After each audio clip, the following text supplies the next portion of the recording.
ஹாய்ங்க, நீங்க கேட்டுட்டே இருந்த கிரேப் சில்க் சாரி கொண்டு வந்தாச்சுங்க. இந்த சாரீஸ் எல்லாம் பாத்தீங்கன்னா ரெகுலர் வேருக்கு நல்ல ஒரு ஆப்டான சாரீங்க.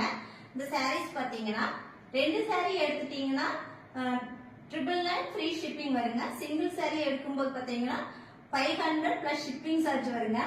நான் ஒவ்வொன்றா காமிக்கிறேன். பிடிச்ச சாரியை ஸ்கிரீன்ஷாட் எடுத்து வாட்ஸ்அப் நம்பருக்கு சென்ட் பண்ணி புக் பண்ணிக்கலாங்க.